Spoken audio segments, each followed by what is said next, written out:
during my episode, I accidentally, it was really to make I don't want to go too in depth, but I accidentally shot my wife. Wow.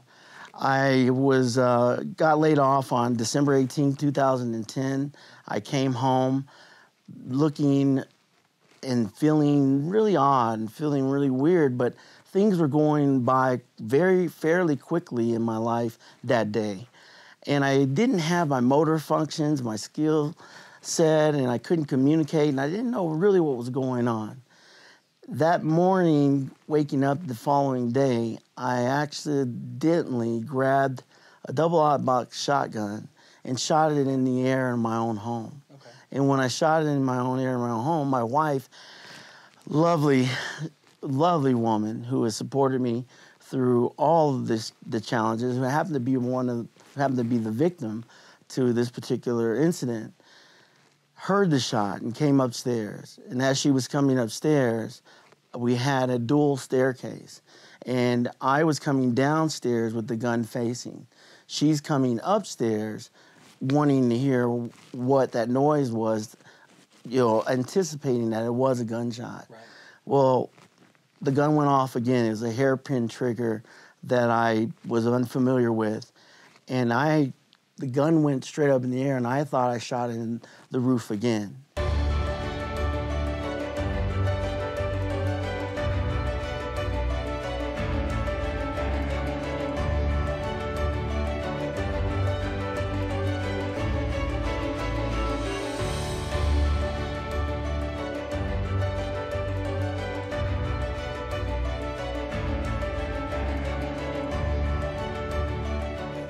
Hi there, thank you for joining us for Communities Connected podcast.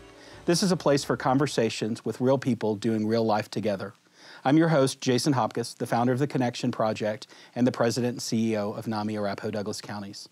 The Connection Project began with one single goal, to convene communities for conversations that matter. Today, we want to focus on one of our dynamic panelists for the Man Map event. We have Trent Orendorf with us. He is a life coach and motivational speaker, focused on guiding people along the path to emotional wellness. He is a proud father and husband who finds personal satisfaction, gratitude, and happiness by helping others. Trent, welcome. I'm so glad to have you here today. Thank you, Jason. Very excited to be here today. So tell us, what got you here? How did you get on this journey? Well, just as you were mentioning, it was a challenging experience that I had back in 2010.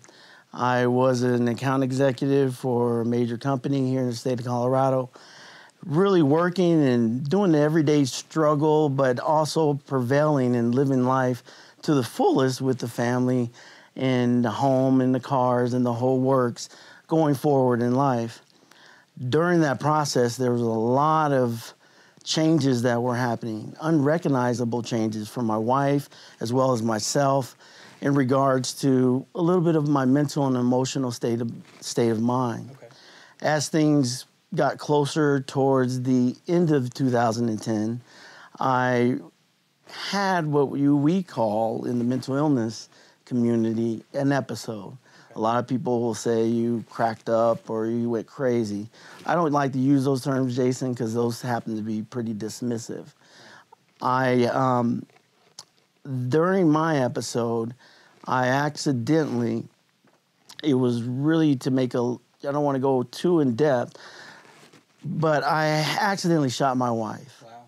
I got laid off on December 18, 2010. I came home looking and feeling really odd and feeling really weird, but things were going by fairly quickly in my life that day. And I didn't have my motor functions, my skill set, and I couldn't communicate, and I didn't know really what was going on. That morning, waking up the following day, I accidentally grabbed a double-aught box shotgun and shot it in the air in my own home. Okay. And when I shot it in my own air in my own home, my wife, lovely woman who has supported me through all of the challenges, who happened to be the victim to this particular incident, heard the shot and came upstairs. And as she was coming upstairs, we had a dual staircase, and I was coming downstairs with the gun facing. She's coming upstairs wanting to hear what that noise was, anticipating that it was a gunshot. Right. Well, the gun went off again. It was a hairpin trigger that I was unfamiliar with. And the gun went straight up in the air, and I thought I shot it in the roof again. All this is going by really fast for me. I look down, my lovely wife's on the ground, she's bleeding, and she gets up. I call 911. I'm believing and under the belief that someone else had actually shot her, not knowing with my motor skills and functions and having my episode, that it was really actually me that had did this. Sure. So we got her up on her feet. My 2-year-old son at the time and my dog were frantic. And as they maneuvered out of the home, my wife drove herself, true warrior, to her mother's house. And her father's house was about 2 miles away. Okay. During that process, I'm in the home, and the way I compare it, if you were ever a little kid and you're sitting in the car on the highway and you're driving and you have your head out the window and you're trying to see the signs or pick up things that are going by and everything is going so fast. That's exactly what that whole episode felt like to me. I couldn't capture anything. Long story short, Jason, 12 hours later, the Castle Rock SWAT and police team came out, and we had a 12-hour standoff. And during that standoff, there was a lot of good people, a lot of good supporting people that knew who I was and knew the kind of person I was and knew something wasn't right. And I had to get things under control of my life. So that led me, I was facing, literally the state picked up a charge of 48 years that they were trying to charge me with attempted murder. So I pleaded not guilty by reason of sanity, obviously, because I had no idea what I was doing and what happened that day. And I spent a year in jail up in Castle Rock.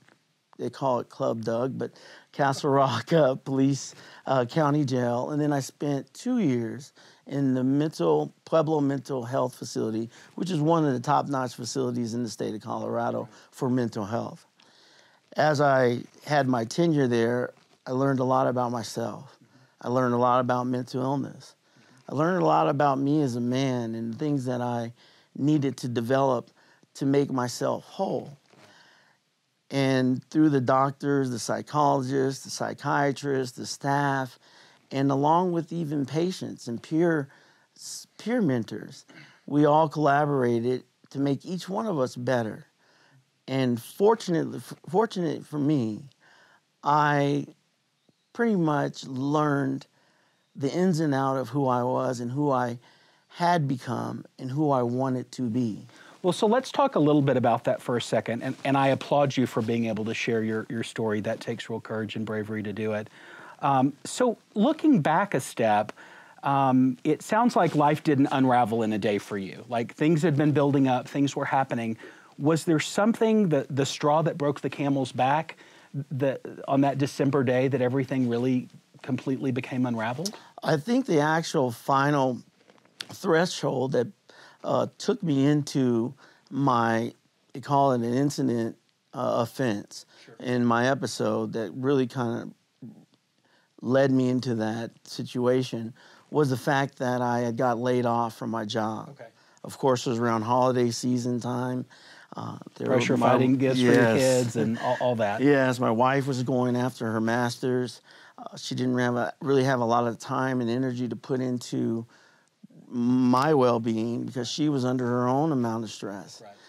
And that day was just a change of my life for the good, for the better. Now, it may have not seemed like it at the time and then a few years after that to come, but I was able to turn the tides along with a lot of help, desire, and understanding. But to kind of put this into a little bit more of a perspective for us as men, I grew up without a father, a single parent home. Okay.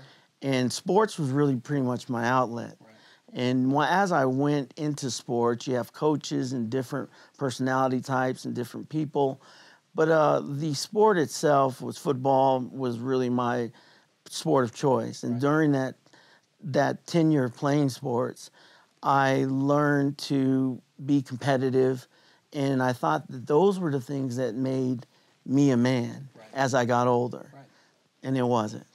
Right. Dealing with emotions, dealing with your mindset, dealing with your character. I was just telling a friend the other day that mindset deals with pretty much a character of who you are.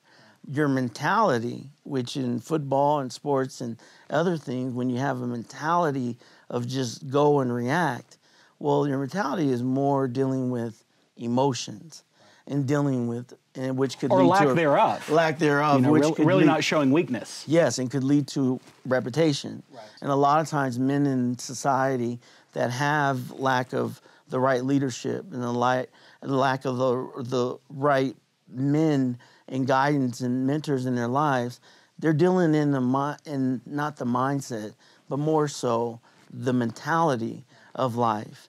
And that mentality leads them to be defensive and not really, catalyst into becoming a true man of who they are.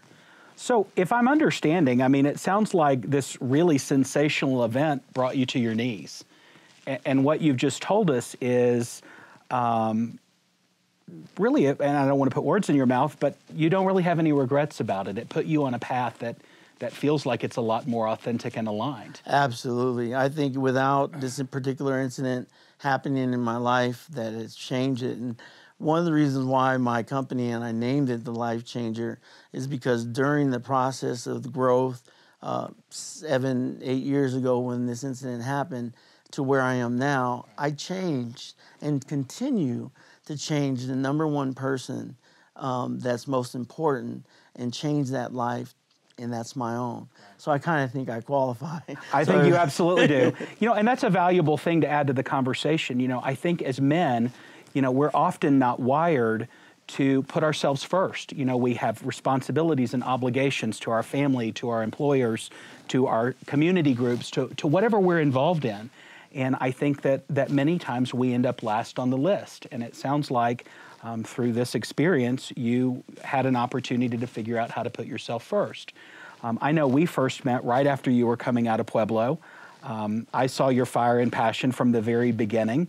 And I admire the way that you've really taken this on to do this. The thing I'd love to talk about with you next is, so to avoid other people having to end up in a situation like you did, what do you feel like maybe you could have done differently that might inspire others if you had paid attention to those cues sooner or, reached out for help? Like what do you think you could have done differently? I think really, to be honest with you, us, men particularly, I think, I was very isolative. Mm-hmm. And a lot of times men get into a situation where they don't show and don't tell. Right. I'm talking more along the lines of their frailties in life, their transgressions, or different areas of life that they're just shameful for. Right. And I think for me, being able to speak on the things that I was shameful for, mm-hmm. it would have gave me the courage to deal with the reality of what I've done, what I do, or where I was going here and now, and not be isolative. I always say, Jason, and I think you remember back in the day when we first met, and it's kind of my motto, and I really love sharing it. Shame takes away your courage to deal with the reality. Absolutely. And what that really essentially says, if you're shameful into the things you've done and what you possibly could do or who you are, you're never going to progress really forward because you'll stay stuck, because the reality is what is the truth and what has happened. So be courageous. I would tell every man, Be courageous in who you are and what you've done, good, bad, and indifferent, and take the bull by the horns and be courageous in who you are. It will be freeing and allow you to go on to the next season and stage of your life. Right. I love that. I love that advice. I think it's spot on. Let's talk practically. What are some actual steps people can take if somebody's struggling, if they're having anxiety or depression or have lost their job or maybe going through a divorce? Like, what's a starting point? A good starting point. You don't have to go out so extreme like myself, as I was going to make a difference in my life, to get into the books and understand a lot about mental illness and become a life coach and a public speaker and start a business. You don't have to be that extreme. One thing that is really good, and this applies not just for men, hurting people, the best thing you can do when you're hurt is find someone else that's hurt. Right. So hurting men, find somewhere you can volunteer to help a hurting another individual. Right. What it will do is it will take the onus off of what you really are hurting about, and it will also give you the motivation, the fuel to continue knowing that you're making a difference in someone else's life. Right. And not only that, it can be not just freeing, but you can learn and grow from one another. It also builds friendships. You might want to know, well, where would I go to find hurting people? It's everywhere. You can go to a VA. You can go to different places, like in regards to maybe the Goodwill. You can volunteer your services, Volunteers America, right. National or local charities, places where you can go and maybe to a food bank. Right. It's just as simple as that. Somewhere where you can go and provide some of your services, your manpower, or maybe some of your mental aspects and help someone. And then if you want to go to maybe to another level where you're looking to seek really true one-on-one individual counseling, and I was lucky to have a man like yourself to be recommended, and you took my phone call as I was growing with and through my recovery. Find someone that might be a life coach, or find someone that might be, go to your local library where you can find someone that's geared towards maybe emotional regulation classes, right? There are, just like they have gambling outreach centers, they have different places. There are also places like Friendly Harbor. There are different outreach centers. You can go and do art. Places to get involved. Yeah, exactly. And that's what I say. Hurting people, if you're hurting people, find someone else that's hurting, provide, and I think it will give you the strength that you need to go on the next day. I love that. That's a great platform. And I want to thank you for, again, your bravery and courage. I remember from the very first day, I didn't know what I was showing up to meet you for. Our mutual friend suggested I needed to meet you, and I did. And it was from that moment, I was like, this guy's going places. So it's been such an honor and privilege to see you. And I could not agree with you more on the elements of service in doing this work. In my own journey, the thing that I've recognized is wherever you are, there's always somebody that's worse. Mm-hmm. And as dire as that sounds, sometimes being able to get out of our own way and see somebody else, see them, mm-hmm. And then maybe make an impact or help them is a really, it's a valuable gift. So let's fast forward a little bit. Tell me what you're doing with the Life Changer. I love the work that you're focused on. Yes. Let's let the community know what you're doing.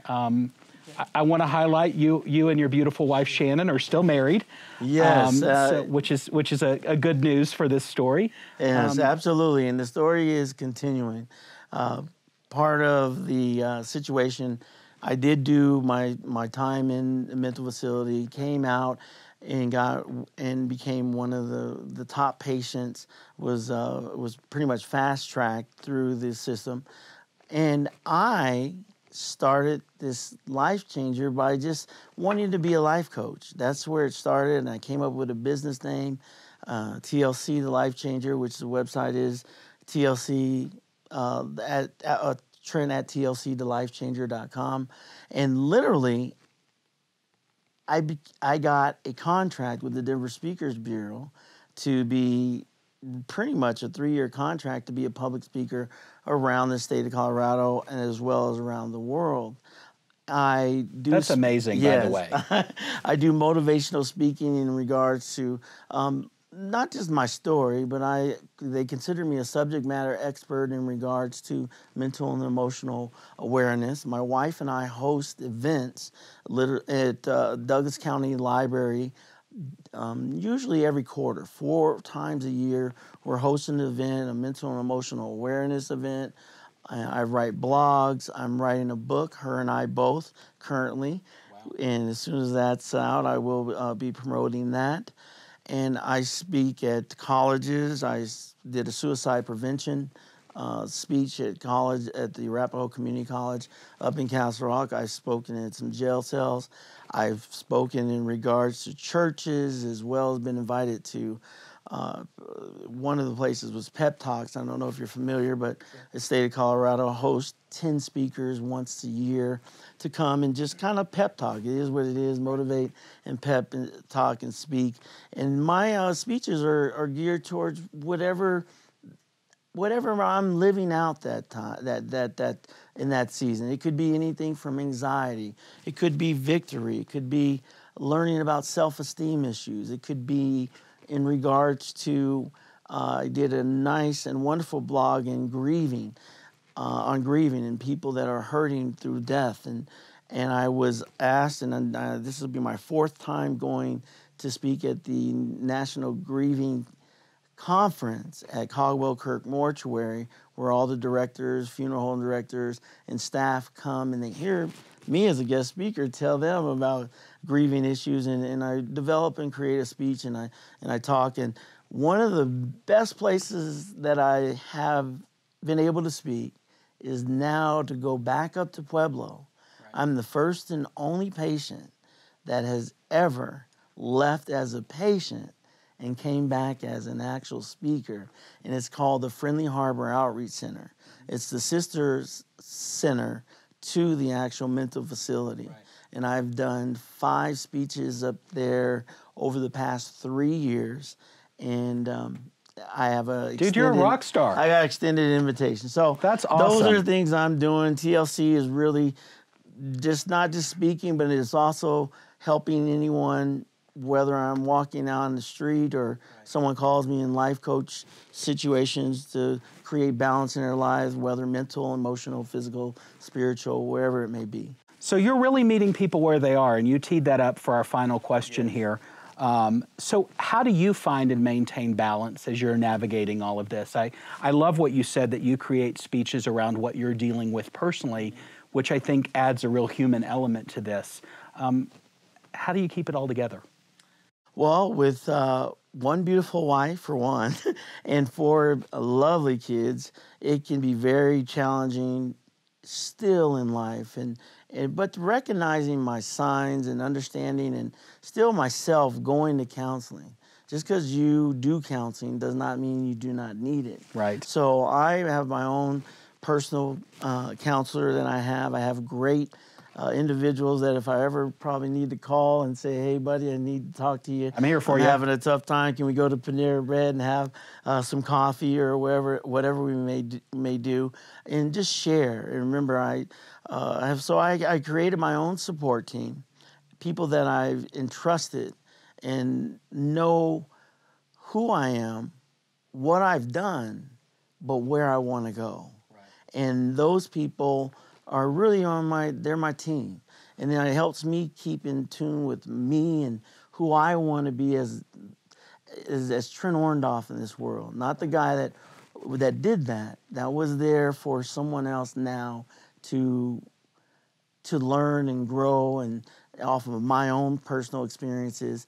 And when I share that information and help others, that also, just going out and servicing and being able to speak, it gives me the strength that I need to have to continue another day and continue to go forward. And I have to say, I'm so inspired by the work you do. I mean, as somebody who has a painful history myself, you know, that mirror many but different things that we've talked about here today. You know, it's just the next right step. It's getting up and doing one more day. And I think that you've beautifully highlighted the tenets of how you do that. As we wrap this up here, tell me one thing you're grateful for today. I'm grateful. A lot of people say it, and I don't know if they really can absorb the fact that they're living. And I can say this wholeheartedly. I'm grateful that I'm alive today, no matter what my pain threshold may be, internally, externally, no matter what confusion I might have, no matter what I'm going through. Today and right here, right now, I'm grateful just to be alive. I love that, the present moment. I'm inspired by you. So if anybody's interested, we have the Man Map event coming up on May 16th. It'll be an informal panel discussion focused on 3 men and topics that are affecting them today. Trent's going to be one of our panelists. We invite you to come out and join us. And Trent, I just want to say thank you. I've enjoyed this time. Thank you, Jason. It's such a pleasure. Thank you.